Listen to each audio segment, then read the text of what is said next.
Most people who are in echocardiography actually hate diastolic dysfunction. Somehow I can actually understand. Why? Well, it's a very complex issue with a complex physiology behind it, and it's not possible to directly see diastolic dysfunction.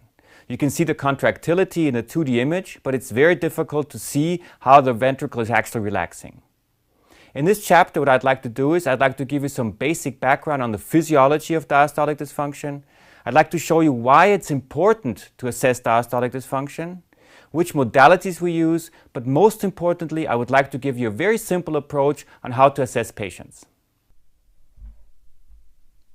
I think it's very important to understand that diastole is closely linked to systolic function. For example, every patient who has systolic dysfunction also has diastolic dysfunction. In addition, diastole is not only a passive process, but also an active process. But first, before we go on, I would like to discuss when diastole actually occurs. Diastole is defined as the time interval between aortic valve closure and mitral valve closure.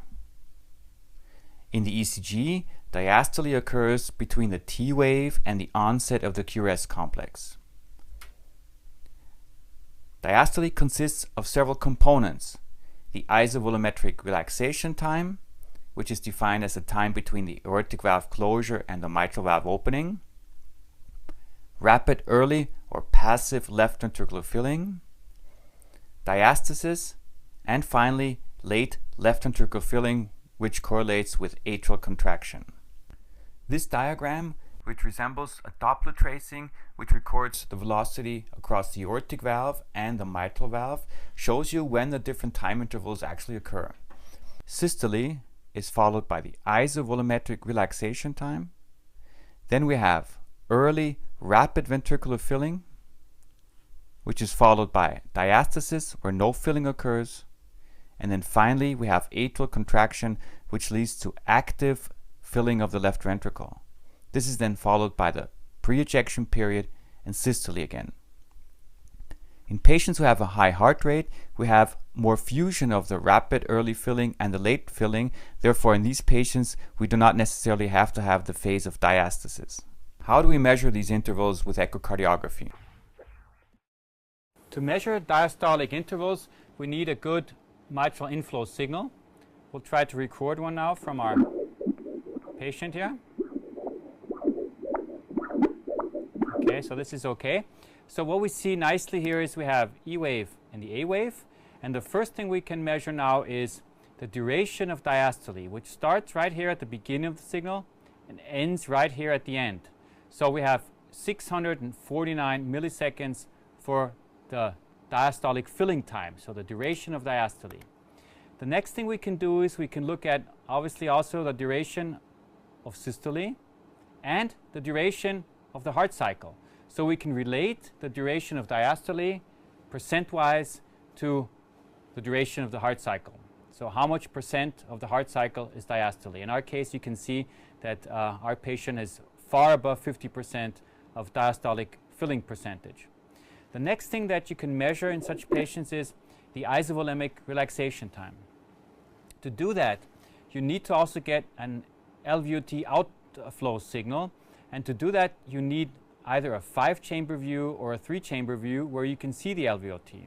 And then you place the signal right here in the LVOT, close to the mitral valve, and then you have both signals. You have the aortic signal here, the outflow signal, and the beginning at least of the mitral inflow signal.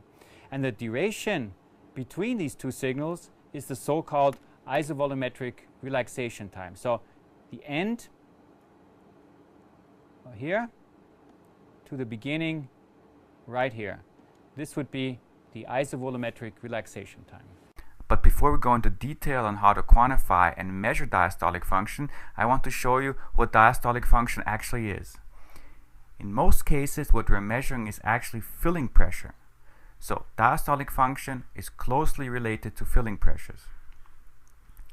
Diastolic function is influenced by many factors such as the geometry of the left ventricle, if the synchrony, for example, is present, preload of the ventricle, active myocardial relaxation, the stiffness of the pericardium, the left atrium, pulmonary veins, and the mitral valve, heart rate, and the compliance of the left ventricle.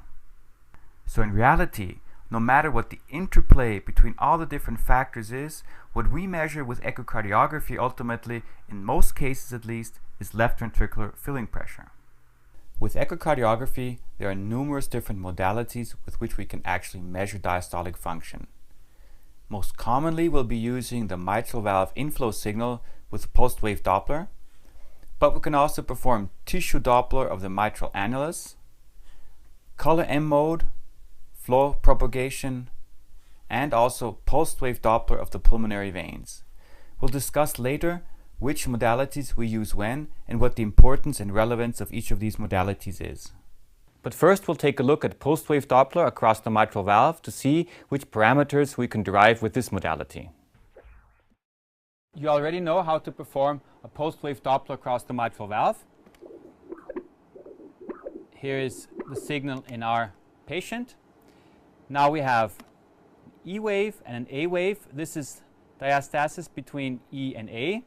And we can now perform a quantification of the velocities of the E wave and also the slope of the E wave to calculate the deceleration time, and then the A wave.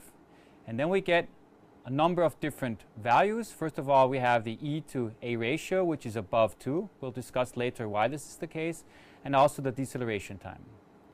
What kind of a diastolic function does he have? Well, he's a completely healthy coworker of ours, and he has a supernormal diastolic function where he sucks the blood into the left ventricle very vigorously. So here are the different parameters we can assess with the pulsed wave Doppler: the isovolumetric relaxation time, deceleration time, A duration, and the E to A ratio. You can see that the normal values vary with respect to age. The next modality I would like to discuss is tissue Doppler, specifically tissue Doppler of the mitral valve annulus. In principle, you have two possibilities to assess the velocity of the mitral annular plane, either at the medial vicinity or at the lateral vicinity. So I'll first show you how to do it at the medial portion of the mitral valve ring. The first thing is you try to get the spectrum as small as possible to enhance or increase your frame rate. Then you put the color Doppler, the tissue Doppler spectrum over the medial annulus, and then you put the pulsed wave Doppler signal right at the area where the ring is, and you will receive a spectrum which looks like this. What can you see? First of all, you see systole here, and you see diastole here. This is the E wave, and this is the A wave. What you would need for the E to E prime ratio is this velocity. In this case, it would be 0.12. So he had normal E velocity of something in the range of 6 or 7, so the ratio would be somewhere in the range of 5 to 7 would be his normal E to E ratio.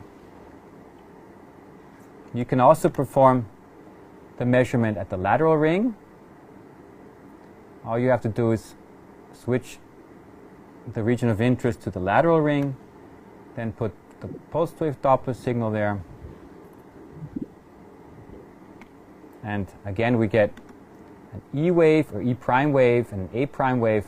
Here the maximum velocity is 0.18, so you will usually see a much higher or higher velocity of the tissue Doppler E prime wave with the lateral ring opposed to the medial ring. These are now the normal values for the tissue Doppler of the mitral valve annulus. You can see the septal E prime decreases with age, just as the lateral E wave does. You will also find these values in your fact sheets. The next modality I'll talk about is flow propagation, which is a combination of M mode and color Doppler. For the flow propagation, all you need is a 4-chamber view, and you would then place the color Doppler signal across the mitral valve, and reduce the pulse repetition frequency a bit and then put the M-mode across the mitral valve and thereby get a spectrum which looks something like this. And the steepness of this curve here basically reflects diastolic function. The steeper the curve is, the quicker the inflow of the flow is, and this allows you to draw conclusions about diastolic function or dysfunction. Finally, the last modality we'll discuss is pulmonic venous flow. So here's how I would do an assessment of the pulmonic veins. First of all, you need a 4-chamber view, and you have to visualize the pulmonic veins, especially the right upper pulmonic vein, which is this structure here. And then I would first place the color Doppler and just try to visualize the inflow. You can decrease the PRF, then you can see the low flow velocities of the pulmonic veins better. And then I use this as a reference to place my pulse wave Doppler sample right here at the origin of the pulmonic veins. And then you have a signal like this, where you should also bring down the filter, because if you have a high filter, you will not see anything. So bring down the filter so that you even see the low velocities. And usually the patient breathes and the signal is gone. Okay, but this would be the signal now. So what you see here now is you see the typical systolic component, the diastolic component, and the retrograde component of pulmonic venous flow. And finally, these are the normal values for pulmonary venous flow, for the systolic and diastolic component, for the AR component of the wave, and also for the duration of AR. Don't forget when you perform echocardiography that the 2D image alone provides valuable information with respect to diastolic function. Specifically, the size of the left atrium reflects elevated left atrial filling pressures and thereby diastolic dysfunction. Normally, the left atrium should be below 34 milliliters per square meter. So you see the physiology behind diastolic dysfunction is not that complicated. And even though we have 4 different modalities, we usually only use the mitral valve inflow and maybe the tissue Doppler of the mitral valve annulus.